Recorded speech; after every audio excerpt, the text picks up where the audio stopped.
Hello there. My name is Kendall Jamal Doucette, and welcome to today's Real Talk, which is From Boys to Men, a conversation with Black men around their mental health. So before we can begin today, I would like to just do a territory acknowledgement. I would like to begin by acknowledging the indigenous peoples of all the territories that we are on today. While we gather today on a virtual platform, I would like to take a moment to acknowledge the importance of the territories we each call home.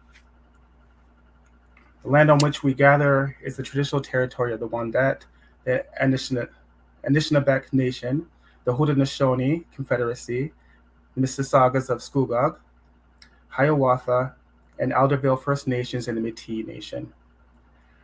This territory was the subject of the Dish with One Spoon, One Pump Belt Covenant, an agreement between the Iroquois Confederacy and the Ojibwe and allied nations to peaceably share and care for the resources around the Great Lakes.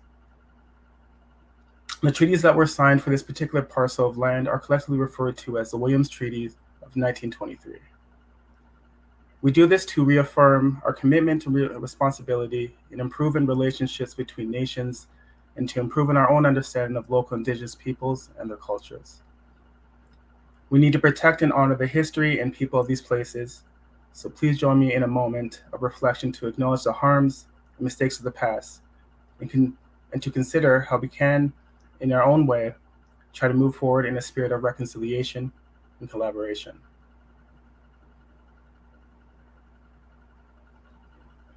Ensuring mental health is just as critical as ensuring your physical health. Mental health problems are rampant in our society, and Black men are not immune to this. Notions to appear strong, tough, or having it all together prevent many from seeking the help that they need and for addressing their mental health. So I'm honored today to welcome two individuals that come with lived experience around supporting their own mental wellness journeys while making sense of the experiences of moving through the world as Black men. From finance to mental health advocacy, our panelists will discuss the importance of amplifying our voices and changing the narrative surrounding mental health in our Black communities. So please join me in welcoming Asante Houghton and Michael Campbell. How are you doing today? Doing okay. I have a newborn, so apologize if I look a little haggard, and so I'm trying my best, but I'm doing okay. No, thank you for being here today. Congrats on that. Thank you. Michael Campbell has spent most of his career as a financial analyst in both the private and public sectors. First-generation Canadian, Michael Campbell was born and raised in Toronto to Jamaican parents. He was recruited to play football from Mount Allison University, graduating with a bachelor's in communication. Michael also enjoys going to the gym, watching sports, riding his motorcycle, and dancing in the kitchen while cooking with his family. He loves to shop and looks forward to traveling more with the pandemic restrictions lift. So welcome today, Michael. Welcome. Thank you for having me. Mm-hmm. Asante Houghton, so having firmly entrenched himself into the mental health space at large, Asante is now devoting his time, energy, and focus to the intersections of race and mental health. So seeking to amplify the myriad experiences of Blackness across the diaspora in order to shed light on the ways in which being Black in a world that seems to diminish Blackness impacts the mental health of Black people.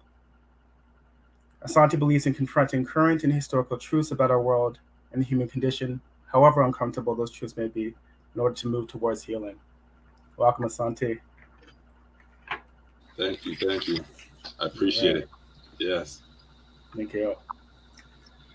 So as we're here to honor and highlight and speak to a very specific experience, I invite you, the viewer, to listen with an intention of connection and understanding, to step back from your own experience and sit in a space of empathy, curiosity, support, and non judgment. You will hear themes and pieces of people's stories from our communities that I hope will resonate and ignite compassion for our interconnected universal experiences and the ways we were shaped by them. The personal stigma around mental health is lessening thanks to individuals like we have here today, speaking out and breaking barriers to help create an environment supportive of mental well being. However, there is more to be done. Drawing attention to an issue makes more people aware it exists, and we're here today to keep this conversation going. So, welcome. So, to get started off today, you know, in your own words, why do you think there's such, still so much stigma around mental health within the Black community, and specifically for Black men, and in the way that we try to cope and manage it? Michael. Yeah, certainly. So, growing up, being a Black man, we were raised to be strong. One is mental health. Growing up, it wasn't a thing when I was growing up. It's more of like you're hearing it now. There's, especially in Black culture, it's like there's no such thing as mental health. It's like if you saw someone acting crazy, you're thinking them as a madman. So there must be, high on drugs and, he's like crazy. So that's where, the Black culture and especially in the community that we grew up as, and, Asante, you could jump in as well too, to like, basically we had to be, in order to cope with it, we had to cope in silence or be aggressive, and like not being aggressive, like, going out and hitting someone, but like, playing sports or playing football, you're using that aggression-ish, like that outlet to help cope with the mental health illness. And that's how I was able to cope with my mental health. Mm-hmm. It's funny you say that because, for me, it was sports and music, right? Now, I was a rapper growing up, so it's like it's a very aggressive right music, right? And so for me, I had so much going on, but I had no one to really talk to about it, but two, I didn't feel comfortable talking to anybody about it anyways, because exactly what you said, yeah, like you're raised to be a particular kind of way, you know what I mean? And it was all about strength and being hard, right, all the time. So, as a basketball player, it's interesting because I was, especially as a teenager, I was kind of more of a quiet person. Right. But then I get on the basketball court and people are like, who is this guy? Because he's so aggressive, right? And even though I was a skinny guy, I was like, I lived in the paint. I just wanted to bang bodies, and that's what it was about. In games, I was always like, I'm gonna foul this guy hard. He's not gonna come to the paint no more.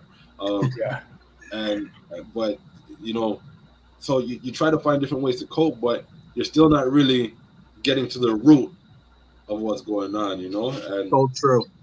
So, but yeah, I think a lot of it is just, we're gonna get deeper into it anyways, so I don't want to say too much right now, but a lot of it is just like conceptions and perceptions around, what Black people are and what Black men should be, Right.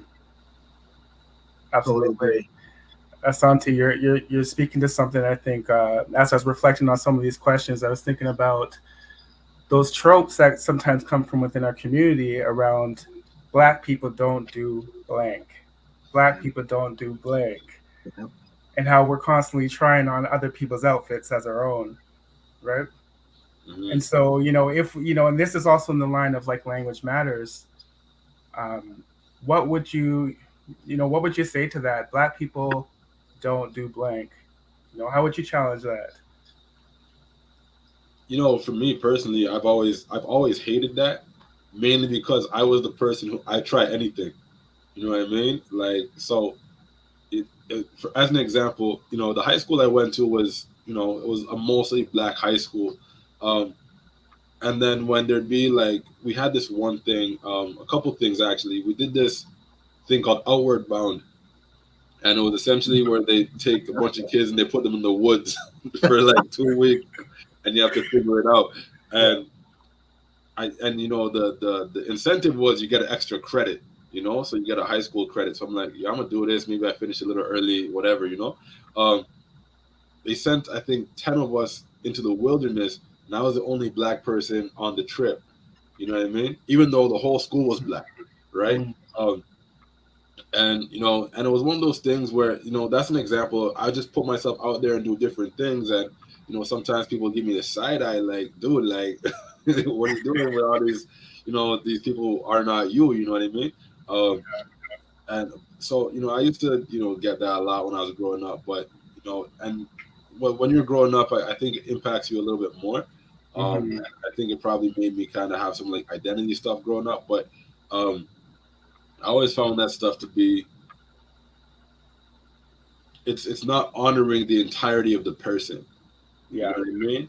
Because when you Absolutely. think about like what falls under those categories of black people do this or white people do that or whatever, you know, some of those things are like trivial things, but some of them are, I used to work as a caseworker with youth, Mhm. supporting them to get from high school to college, university. And by and large, a lot of the black male students, the only ambitions they had, um, with, well, a lot of them was sports and music, but even if we're talking academics, they Mhm. never felt like they could go into science, tech, math, any of these pieces, right? Yeah. A lot of that is just the internalization of this. Black people do this, white people, Asian people, whoever do that thing, and Yeah.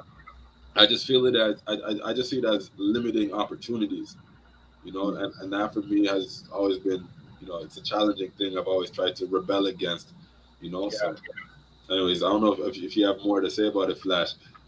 Yeah, certainly. It's funny that you mentioned that. Like in high school, for me was it was the opposite. I went to a all boys school in the city, and I remember my first day in high school. My mom came with me on the As it streetcar from St. Clair all the way to Avenue Road. And the first thing she did was came with me, and I was like that kid. I'm like, grade 9, going with your mom. I was like, oh, mom, what, it kind of embarrassed me. So she, and education was so high in our household. So she's like saying she went to visit the principal, and said, okay, if Michael's marks don't, you call me, and he will not play sports. So it was, there's high regards. And, when my mom was like saying, you being a black man, you have to work 100% more higher than the white person. Mhm. And as well as, she was like saying, you got to dress well because, Mhm. you Mhm. can't have your pants sagging, or, people are going to, think you're not educated or anything like that. So, growing up, I was like, right. And I remember when I was, going to St. Clair West Station, and I'm, wearing my blazer, the school outfit uniform. And this older white woman asked me, like, oh, so, I'm like, great, 15 years old. And she asked me, came up to me and said, like, can you show me which way to get to downtown, the streetcar? And I was like, oh yeah, you go straight down there. And she's like, oh, thank you. You're such a nice man now, nice boy. And from that time, I was like, wow, you know, mom, hearing that, what my mom, she was driving me to be successful right now growing up. And, hearing what's going on right now with, especially, with with what happened to George Floyd, with this convoy, Yeah. it's just like, you know what, like it's not a protest, it's a convoy. Because if it was like, indigenous or black person doing that, it wouldn't be going on right now in Ottawa. It would be like 3 hours and then you're out. So, Mhm. like us black men is like, seeing this, and we're just getting frustrated. And at the point is like, what? People are like saying, oh, is this really what's going on? We're like, we knew this from the get-go, from the very start. And as a parents growing up, Santev, jump in, it's like, when you're a young kid, your parents are like saying, can't don't wear your hat backwards, you know. Um, if if a cop comes, whatever, you just mind your own business and walk. Mhm. Don't be, hang around and come home at night and just like you had to have the cop talk Yeah. at a Yep. young age, very Right. young age. I remember when I was talking to my wife, and when during the whole George Floyd situation was happening, and she was like, "Oh, why don't you, early morning?" She's like saying, "Why don't you throw the, trash in the garbage?" And it was like early morning, like like around 5 or 6 o'clock in the morning, because I usually go work out. Hmm. And I was like saying, no, because in our neighborhood, if they see me wearing a black hood, the cops gonna come and pull over and like saying, "Hey, why you do? Is this where you live?" And Mhm. that's what the I guess communication with with my wife, because she's white, so she is kind of understands, didn't understand that perspective, and just kind of opened up her eyes. Yeah. So Mhm. it helps, both way, and especially I have a young daughter, so one, when Mhm. it comes to parenting, is like the how in the white okay, how she was raised is different to how we Mhm. were raised. So Hmm. there's no back chat. Yeah. Yeah, but, man. but yeah, so But that's a lot of topic, but Absolutely. No, this is all right. yeah, Um, can I say so something real quick? yeah, yeah, absolutely, Asante. Go You ahead. know, that reminds me of when Trayvon Martin happened, right? The whole hoodie thing, right, that you were right, talking about. And I was talking to my white friend about it at the time, and I said, the difference between you and me is you wear a hoodie, people think you're going for a jog. When right, I wear a hoodie, I'm Trayvon Martin, and right, that's what it is. Yeah. And so it's just it's challenging. And then you talk about the mental health impact of living with that every day. That right. that that have to always be on guard. Hmm. It's Totally. challenging, man. It's hard. And you know what it makes me think about is like the double-edged sword of perhaps needing to have that armor or appear tough so that you can withstand and kind of move through the world and not have people trying to mess with you or Right. interrupt your flow, right? Um, But what's interesting about that though is yeah. for me it was I was always putting on different masks because at school I had to be the soft nice guy Right. because of the teachers, Mm. right? But then when I was outside of school, I had to be the opposite of that. I had to be the Right. guy who was trying to be hard, and I don't know if I really achieved either. But it was always like, but but it was hard to like never be able to just be yourself without worrying about how your perception is going to make people Right. treat you and possibly put you in danger in different ways. So Right. Yeah, it's absolutely. hard, man. So this kind of segs into the next question. So, in your own words, why may it be difficult for some of us to reach out, share our emotions and our vulnerabilities with one another? And if we can, sorry, if you can, how could you, if you're able to provide an example, how can we make spaces for these conversations to happen? What could it look like? I think that what might make it challenging is like Michael was saying earlier, just the perceptions of black men and black masculinity and well, when we talk about masculinity and femininity, it's like black men could only have masculinity. That's it, Yeah. right? Mm-hmm. And then for us, it's like it's not even like regular masculinity. It's like superhuman. Like you have to be the strongest. You have to be the toughest. You have to be the one. You have to win every fight. Right. You can't back down ever. Exactly. And but it's funny because people expect this from you and kind of valorize it. Like they put you on a pedestal for it. But at the same time, these are the same things that people will look down on you for possessing because Right. you're stereotyped as like this like savage. You know what I mean? Um, and then at a certain point, I don't know about anybody else, but for me, like you start to internalize that. It's like I Yeah. have to be this way all the time, otherwise, I'm a punk. Like you mean talking about my feelings? Are you what? Yeah. And I'm a very emotional person. I'm like really sensitive. Like I used to cry a lot when I was a kid, but I hit like Mhm. age like 11, 12, and I was like that crying business is done. Like you know Right. and then no matter how bad I was going through it, I was just like, let me write some rap songs and you know express my whatever I'm going through that way. Um, Even when you try to talk, people don't receive it well. You know what I mean? Because I have two older brothers, and I did sometimes be like, "Yo, I'm struggling with this or that," but then because they're also young men, Hmm. young black men, and so we're all living in like this vortex of Right. like this, backward masculinity thing. I don't like the term toxic masculinity, but you know, um, but we're living in like this. We're all pretending to each other, and then Hmm. because of that, we can never have a real conversation because we're all pretending and all trying to like we're vying for the position of alpha or Hmm. the hardest. And Yeah. but if that's happening, how can you talk to anybody? Because even when you try, the reception isn't there. You know what I mean?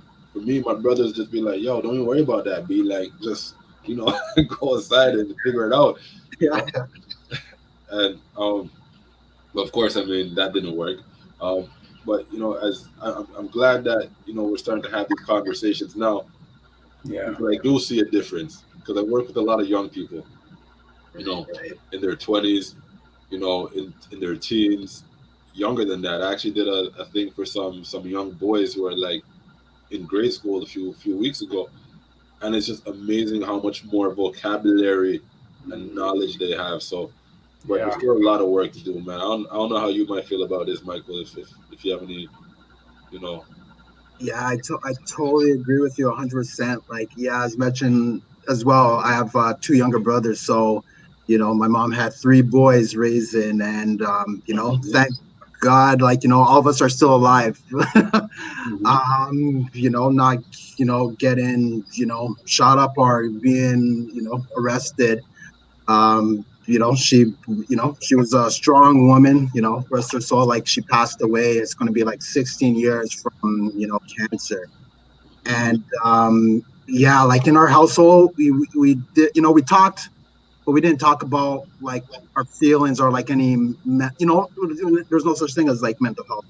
It's like, mhm, oh, I had a bad day at school. It's like, okay, well, son, you gotta work harder, and if the books are, if you lost the game, it's like, don't worry, everything's gonna be all right, right? So, but yeah, just like with like when my mom passed away, it's like I kind of just sheltered and kept that, that pain Hmm. with it. And and your friends are like saying, okay, let's go out and drink and mhm, help. And I was like, I just kind of, that's not me. I was just like, I had to deal with it myself. And you know, um, and it was funny because like me and my wife, went through a therapist, and she's like saying, have you ever, got reached out for a therapist when your mom passed? And I was like, no. And that was, that built up, feeling lost and hurt. Hmm. It helped to talk to someone who's, without a biased opinion, and a stranger. And that was the first Yeah. time like I could open up to someone who's not family or friend, and just to hear from someone, from a professional. And it helped. And when you hear about therapists, I'm like, what? That's Black people don't go to therapists. Yeah. So There's so those tropes again, right? right, yeah. So Yeah. it's like, or you feel embarrassed, or anything like that. So I guess, helping, having that perspective and seeing someone who looks like me to go for help, and having this talk right now, hopefully this will help other Black men to come Hmm. forward. yeah, Absolutely. yeah, 100%. I think one thing that happened to me maybe like 5 years ago. I had a situation. I'm not going to go into it, but it was essentially workplace sexual harassment from a woman who was above me.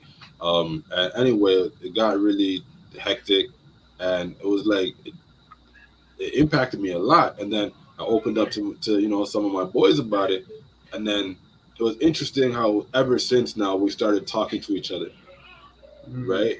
And so it just took one of us to be like, "Yo, this is like what's going on," And then I actually remember we were drinking at Jack Astor's, and that's when it happened.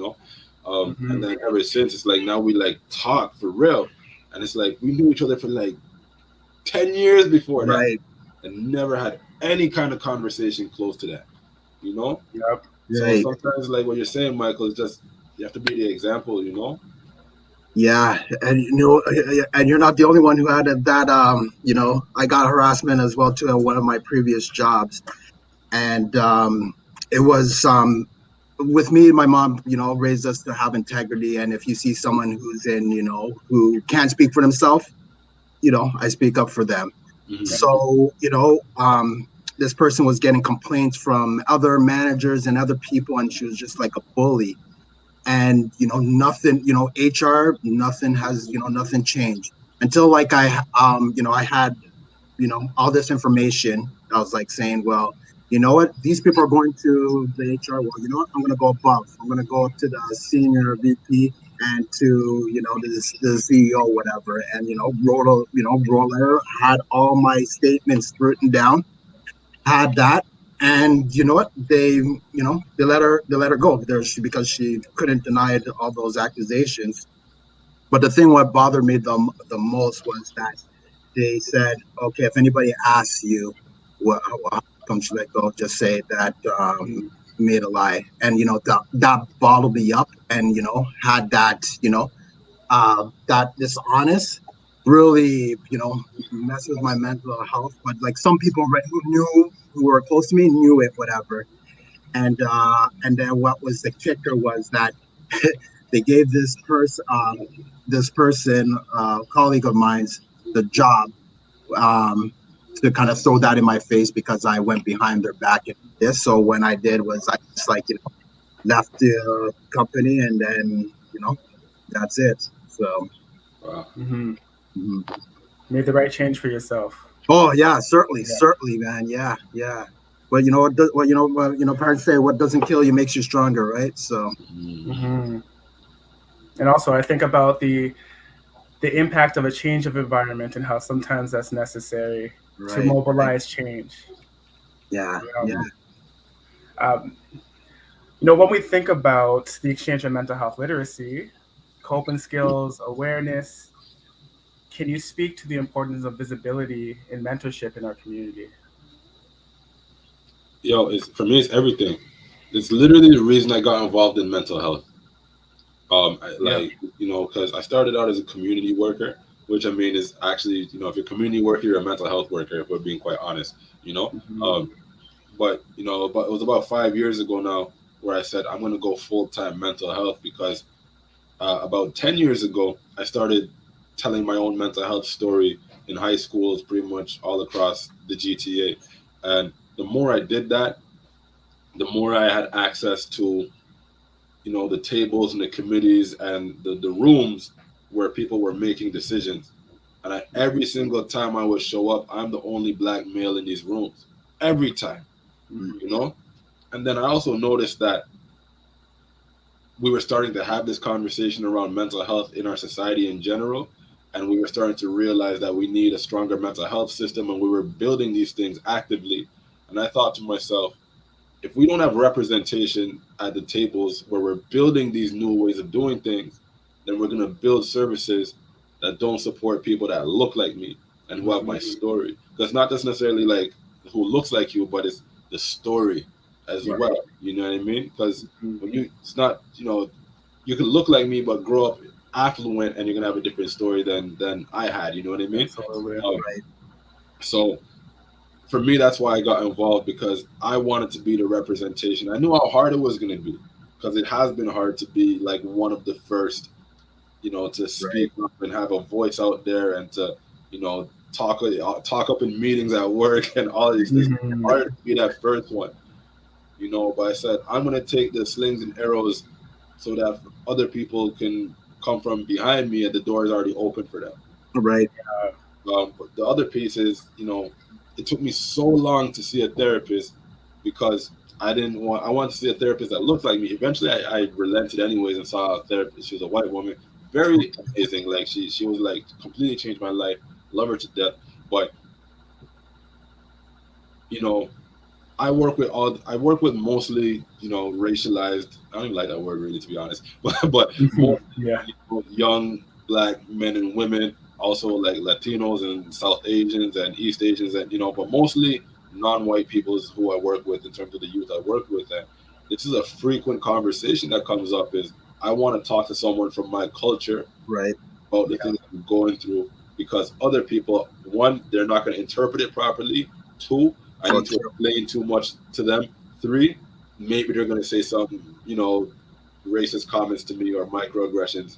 And actually, one of my friends, a man that's in his 30s, he's trying to access therapy recently, and he's like, I had to quit my therapist because he started stereotyping me in like I was a gangster or something like that. And the guy, like, not at all that, like, his brother's an Olympian, like, like, Right. not at all from that lifestyle, But like, these are the things that we have to deal with, and this is why the representation is so important, so that we don't have to deal with those things anymore. Absolutely. Michael, how about you? Yeah, no, I totally agree with everything what you said, Asante. Is that and I'm glad that you're going into that profession to help, especially with our young youths who need someone who looks like us, and will feel, I guess, won't feel judged when they're talking, and they have that type of security in regards to being honest and able to understand where they're coming from. Absolutely. The security, I love what you said, that security.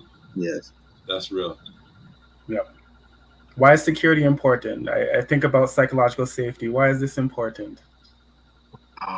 Yeah, it has, because you could be, that person will feel like, if you tell them your problems, they're not going to be afraid of telling you, what's going on. And like I said, what happens in the dark will show up in the light. So that that you need people to believe in you, and have that trust in you. And that's where I think is missing, especially with the black man, because they're always going to feel judged because of the color of their skin, that where they came from, how did he get this job, those type of, they're always going to get questioned. Do you ever like go on a flight, Michael, and then the flight attendants are trying to figure out what you do? Yeah. You're right. Oh man, it's so it's right. Like, just it's everywhere. Right. And I just I'm just like what you mentioned. Just remember back in high school, like when back then we used to go to the mall, and when you see like a group of black people, the security guards will always come up and like saying, okay, you're no loitering, you need to to leave. And and you just see like a bunch of Caucasian guys who are like skateboarding and doing all the tricks on there, but they won't get pulled, get harassed. And that's yeah, it just blows my mind.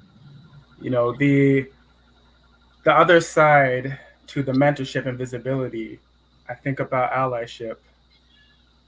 What does allyship look like? I think it looks like listening. I think it involves a lot of listening and not, necessarily making assumptions. And I think, it's interesting because, like, when George Floyd happened, I don't know about you, Michael. I don't know if like your white friends started to hit you up with all these like weird comments around, like, I don't know, everyone just felt guilty all of a sudden. And it's weird for me because, like, I have white friends, right? And and these are people who are like very like liberal, progressive thinking people. And when George Floyd happened, I was just so surprised that, and the like how far away they were. You know what I mean? Oh, and I'm a very open person. I talk about my experiences all the time, and I'm like, you hear all the stories I was telling you for years, right? Didn't we have these conversations when Trayvon Martin was killed, right? Or Sandra Bland, or you could go down the whole list of names, right? Like, we had all these conversations. Like, weren't you listening? Right. So for me, listening is the first piece, because when I try to be an ally for other other groups and other communities, I've learned over time that I can't walk in there with assumptions of other groups and what they go through. I just need to Yeah. listen, and not just listen to the story, but listen to how the story makes you feel and what the impact is on your life. That's Right. the important piece. Yeah. Totally agree with you on that there, Asante. Yeah, listening is key, and just like living in that person's shoes, especially like a black man, of what is going on, seeing that perspective, like Yeah. So you know, empathy. yeah, totally, Yeah. Yep. totally empathy for sure, for sure. And yeah, like what you're mentioning with the George Floyd is the one who was, I guess, when that girl who was filming that whole thing happening, and people are like saying, getting mad at her because she didn't jump in. I'm like, if she didn't do that video, we wouldn't Mm. know what's going on. And all this been happening since, like, Larry, oh my God, King, who was getting beaten up by the cops, and that was even filmed. And guess what? The cops were off, whatever. So with this, what happened to George Floyd, I remember with the whole verdict coming down, sitting in front of the television and see, will they find this guy guilty? Because every time it's the same thing, man. Get off free, and eventually it was a sign of relief, Mm-hmm. and that was showing that there, hope is starting to happen, starting to come, and that's the Yeah. thing. Like, black people, we didn't have hope. We didn't believe in the system because never favored in our way. Like with Trevor Martin, young kid Hmm. walking getting candy, and then a man who carries a gun, and he gets off. Whereas young kid dies, and it could be one of us, or it could Hmm. be one of our friends or our kids. Hmm. So that was like really the frustration part, because we all knew that you've been telling this from time and time back in the slave days. It's like, what? We've been telling you. And finally, you kind of, I guess, word the woke what's coming up on these nowadays. It's like they're awakened, but you should have been awakened a long time ago. So, And for me, what really made me upset about all that is, why did it take that to happen? right. Like, why did it have to be so gruesome Yeah. Mm-hmm. in order for you to listen? Right. You know, Totally. and it's like, is that how deeply we were being dehumanized? That it took that for you Right. to finally be Yeah. like, oh, well, maybe this is actually happening. It's like, of course it is, man. You Right. know, like I don't, like, I understand if you live in like a place where it's very homogenous. There's only one group of people. Everyone looks like you, and you're not a black person. I understand. Like, if you live in Toronto, Right. GTA, and you have no understanding of this, like, you're just not doing your homework. You're not paying attention. And I start to side eye you and be like, what's going on with you? Because I care about other people's issues.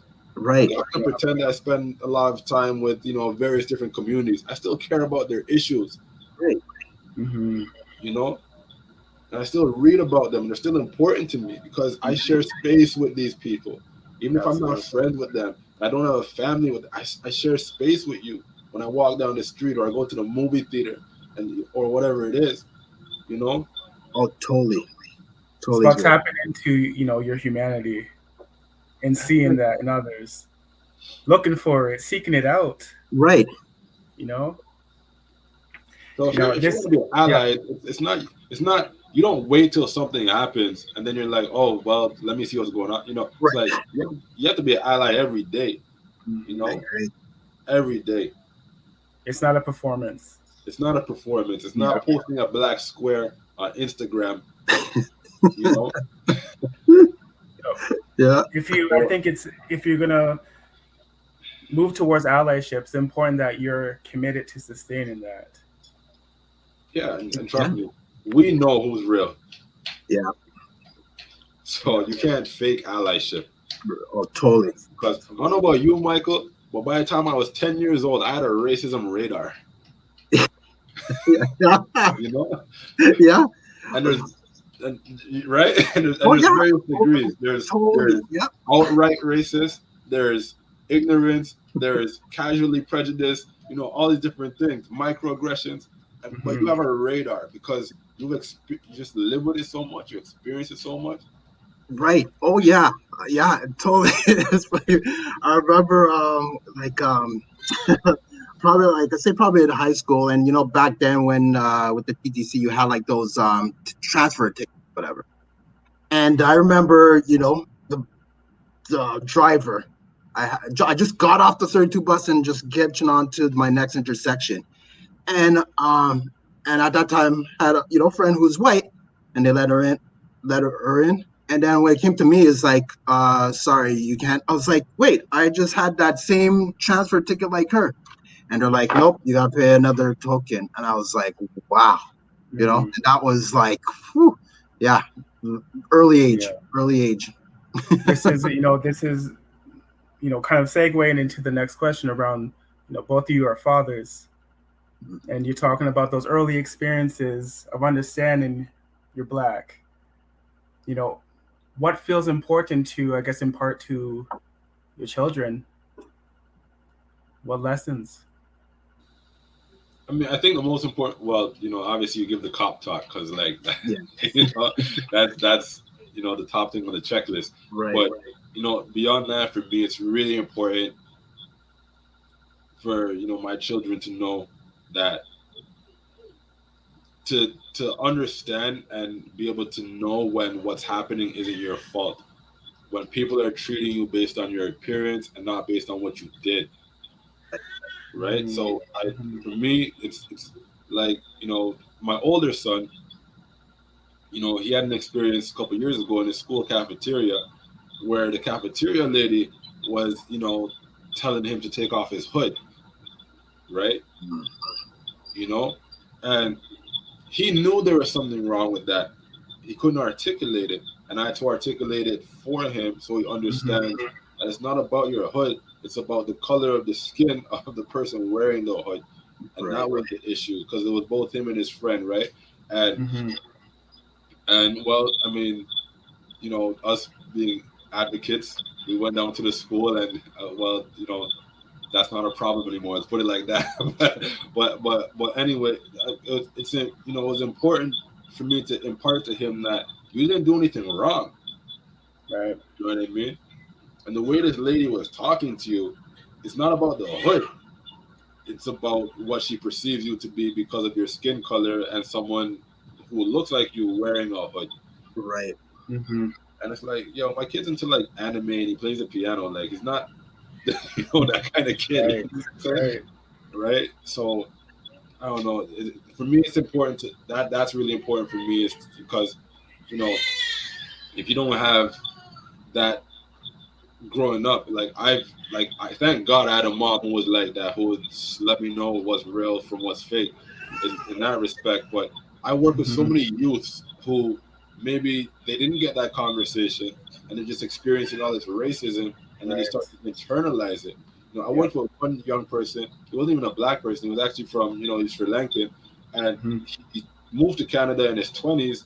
And I was doing a training, and he was a part of the training, and we were talking about diversity and power and privilege and racism and all these things. And Hmm. he came to me after, and he's like, "Yo, I did not even realize that's what was happening to me. Mm. Yep. Why people weren't giving me a job, or why people would look at me a certain way on the subway. Because he's a dark skinned, Sri Lankan dude with an accent. Right. And that just Hmm. goes to show that how easy it is for people to internalize these negative perceptions of themselves if Yep. we don't have someone to help them interpret it as they're growing up. So Absolutely. How about you, Michael? Yeah. So, like for me is, having a daughter who's mixed. One is important for her that she knows both, from her mom's side and my dad's, and from her, meaning my side. Growing up, how, where I've grown up, show her where I came from. Diversity is very important for me. So one is, making her go to a school that has someone who looks like her, has not, Black Mhm. people, white people, Chinese, Indian, because you got to know, because eventually you're going to have to work with these people, and to know how to interact with everyone's culture, and like what I said, like racism is not born, it's taught. So one is making sure that be what I like about her, she's very strong minded. She has that authentic self about her. And once she likes to have her hair like in an afro, and she doesn't want it to be, has to be nice and big. And I'm like, you know what, I love it. I love that about her. Mm. And reading books on like about people who look like her, like don't touch my hair and all that, so Yeah. she knows that, hey, you have a voice, speak up. If you don't like it, you can talk about it. And I guess like you and me, Asante, like there was no like books or cartoons that back Yeah. then that we had. But nowadays they have that, so we're seeing that, Yep. I so want to ask that is like how has the model changed from your own upbringing? oh yeah. Yeah. Back then the motto was like our parents and friends. Now it's like you have like the social media, you have like like I mentioned, books on these type of things, cartoon. And now with the school system is like now bringing in Black History Month. Back then, like back when I was a kid, we didn't have that in school. My mom had to I had to go to like Saturday black school to Mm. know what's going on, being black, because all we talk about is Johnny McDonald and all that of people more of like the slave trade and all that. But there's more to black than being slaves. There's like kings and queens, the Egyptians, all that. Yeah. So that's what I see has changed. It's more openness, and especially with Black Panther, the Marvel movie, that kind Mhm. of raised up the bar for that black people could make a film and could be $1 billion and see what happened, like and it's so see this so proud to see young kids have someone to look up to. Mhm. Yeah, it's funny you say that, man. I remember growing up, Halloween. I always hated Halloween because I'm like, who am I gonna be for Halloween? You know what I mean? 'Cause all the superheroes were white. Yeah, You know what I mean? So Right. my Halloween costume was always something like generic nonsense. You know what I'm saying? yeah, But yeah, definitely there's just so many more resources out there now. Like so many. Like when I was a big reader when I was a kid. I could never find a book that had me in it. right. Never. Mhm. You know what I mean? It was actually a friend who had to one time buy me a book, and he's like, "Yo, here's a book with a black boy protagonist in the book." You know, Right. um, uh, but now it's like there's so many more of that kind of material, right? And Right. I love that. You know what I mean? And I feel like it's easy to say. I mean, there are still a lot of problems in the world with regard to race, like enough problems, Mhm. but we are making there has been change, so I don't like this concept of things will never change, Yeah. because things have. And I know a lot of young people now, they kind of get caught up in the vibe of, yo, like we're in a battle all the time, and to some Right. extent that's true, but it's also important to recognize the change that has happened. Because here's the difference for me: I grew up in Mhm. Toronto. There was a like growing up in Toronto. I don't know if you had this, Michael, but growing up in Toronto in the '90s, the early '90s, you could, as a black male, you could not go downtown by yourself. Yep. You just, because it was dangerous. Yeah. Skinheads, Mm. You're right. Yeah. right? Oh yeah. That was a real thing, and it wasn't just like an idea. Like we actually were attacked, like literally, Right. like family members of mine. People try to bully me. I'm like 7, 8 years old. You have like Right. big man, like grown men who's trying to bully me. I'm like, this Yeah. is Mhm. serious, True. right? The kids So these days true. don't have to deal with that. No, Right. no. Yeah, I remember, man. Like youngster, you can walk alone by yourself. Oh my God, you'd be, jump. And Mhm. like us, I'm not sure if you remember this, Asante. It's like when you see like the Doc Martens and you see like the white Mhm. laces, you just run. Phew. You go the other way. We were the people who was crossing the street. You Yeah, know what I yeah. mean? So, so it's not like that no more, man. Like I No, mean, so there's definitely been change. for You know, Yeah. sure. the physical violence is not as much of a threat as it was at that time. Because Totally agree. when my brothers got jumped by some white supremacists, the cops said to our family that black people beat up white people in Regent Park all the time. No. Mm. You know, Yeah. so Yeah. things are still difficult, and there's still a lot of work to be done. But change is happening slowly, Yeah. but it It's is happening. happening. Yeah. How do we sustain this change? What do we Honestly, need? Yeah. ever since like everyone's got on this Black Lives Matter wave, like Yeah. because much like you, Michael, I really love diversity. So while a lot of my friends are Jamaican, Caribbean, I've a lot of friends who are from other places too. Right. And now if you have BLM in your Twitter profile or whatever, I hold you to account. About once every 3 months, I go to my friends and I'm like, "What are you doing to live Right. up to this?" Hmm. It's true. You know, because for me, it's important that this is not just a social media trend. Yes. Yes. Like, what are you doing every Right. day?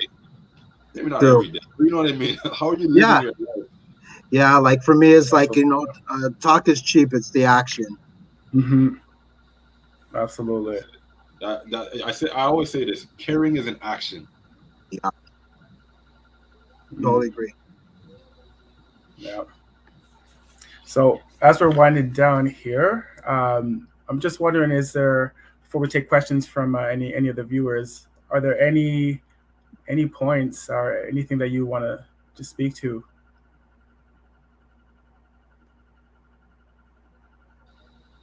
I don't know. For me, I just keep thinking about allyship and what that Yeah. means. But I don't know if I have a point. But I think allyship is not. I think allyship needs to be taken seriously. And you know, one time for my training, we invited you know um, someone in to do a training for our participants, and he was a gay male, and he was talking about his experiences and what it means to be an ally to the gay community. And Mm. when I approached him after, and I was like, "Yo, I want to be an ally," like And then he was like, "Dude, you gotta understand that allyship does not mean that you can come into all of my spaces and take them over and show how good of an ally you are. That's not what it's Hmm. about. It's Hmm. about if you are in my space, you know, you you have to understand that you're an invited guest, Yeah. Yeah. right? And everything that happens in that space, if you do become prominent in that space, it's not you making your own space in that space. It's you must be invited, Yeah. Yep. you know? Absolutely. So Yeah. I totally agree on you with on that. It's having like a safe community, um, and being heard and understood. Yeah. Absolutely. I like your point there, Asante, about allyship. It comes from within the community, so you can't necessarily name yourself as such. The community will do that for you. Yeah. So it's almost like it's something that's earned. Yeah. Yeah, absolutely. I say All one right. more thing. I'm sorry, man. Absolutely. Yeah, come on I'm in. fired up now. So um, with the mental health piece, you know, a thing that I always say to describe the experience of racism or living in a racist society is living in a racist society is like living in an abusive household in the Mm. sense that, if you're a child or a woman or whoever's being abused, living in an abusive household, when you're outside that household and you're coming home, the anxiety that you feel every single time walking into that house is very high, right? Yeah. It's not because you're getting beat up every day. It might happen once a year, maybe Mm. once every 5 years, but the impact of it happening has left you with that impression that you're always unsafe. Yeah. Wow, and that's amazing, man. Yeah, Great. and that's what it's like. Because every time I walk out the house, that's how I feel. yeah. So true. Well said, Asante. Thank you. Thank you to the both of you today. I appreciate your time and your energy. So it is our I'm job. Yeah, go ahead. I'm just happy to share space with y'all. That's all I'm saying, Yeah, man. I appreciate Ah, you. man, it's thank great you. having this, man. Thank you. Thank you so much. So it is our job as an individual, as a community, and as a nation to help erase the attitudes and discrimination associated with receiving mental health services and to spread the word that seeking help is not a sign of weakness, but rather a sign of strength. Having honest and transparent conversations like we had today around our struggles lessens a significant amount of power stigma has around our experiences, and it further connects us at our collective cores. The more we can continue to hold these conversations, the more men and others from our community might feel inspired to seek the support they may need. There's a community of people out there that are willing and waiting to talk and walk alongside you on our collective journeys together, one day at a time. So, again, a special thank you to the panelists that have joined me today. Your contribution has left us feeling so much better informed, educated, inspired, motivated to do our part. So, thank you so much for today, folks. Appreciate it. Thank you. Appreciate you all. Thank you so much. Thank you, man. All right, we'll see you soon. God bless. Okay.